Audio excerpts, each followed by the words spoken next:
Hey guys, it's me, Butterfly Spirit 314. So, I want to talk about an additional reason why it's important for you guys to save. Here's the reason: there are people who are opposed to saving, and they're going to say, well, if I find myself in a situation that's unfortunate, then what I can do is I can go to a bank to get a loan. What I found out from personal experience is you can go to a bank to apply for a personal loan or a car loan or whatever kind of loan that you want to get. Okay. I found myself doing this when I needed to get a car. I applied for a loan, a personal loan, and then also tried a car loan. And I was denied both times for this. The reason I was denied from getting the loan was because I didn't have at least a 720 or a 740 credit score. If you don't have a credit score in that range of 720 or 740, the bank is going to deny you on a loan.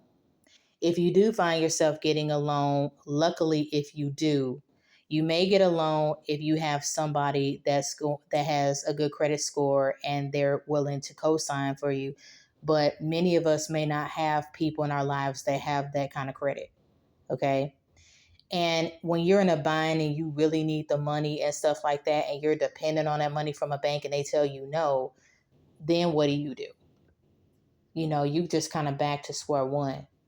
And like I've said in a previous video, I've had situations where I had to save for a car. I had a situation recently with my car, or last year, I had to replace my alternator, and that cost me about $800 to fix that. I had to replace a windshield in my car as well. I've had a lot of miscellaneous repairs I had to do with my car after getting it. And I had to finance those things myself, and I was able to do those things luckily through saving. But a lot of people don't have that opportunity to do that. This is why it's important to save. It's exciting to be able to buy stuff, and have things and stuff like that. But, if you find yourself not being able to cover your rent or not being able to cover your bills, yeah, you still have the stuff you bought, but that stuff may not be something that you're going to be able to take and sell or pawn or something to be able to cover your expenses. There are celebrities that, they file for bankruptcy and stuff like that. And yeah, they have all this expensive stuff, but that stuff may not be enough for them to sell off in order to cover their debts. And some of them have debts in the millions. You know what I'm saying? So, for a lot of us, saving is our control, because if we save, if we do find ourselves out of a job, and let's say you have a savings stacked with several months worth of money, if you find yourself out of a job, you will still have money to cover your bills and cover your rent. You'll still have money to be able to take your time and find the right job rather than going and finding the first job that comes along. You know what I mean?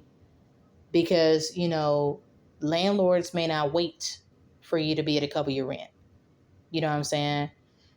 If you get sick, hospitals are not going to wait for you to be able to cover stuff. If you go to college and you have any kind of student loan debt, you graduate from college, they're not going to wait for you to, get a good job in order to be able to pay on them loans. We have a lot of situations that we find ourselves in where we need money, and going to the bank ain't the answer unless you got a great credit score, at least above 720, and you at least want to make sure all your credit scores are in that range of 720 and 740, because this is how a lot of people are able to get those car loans with really low payments, because they have high credit scores.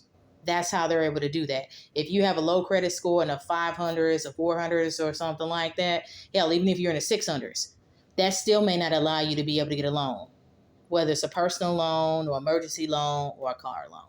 Thanks for watching.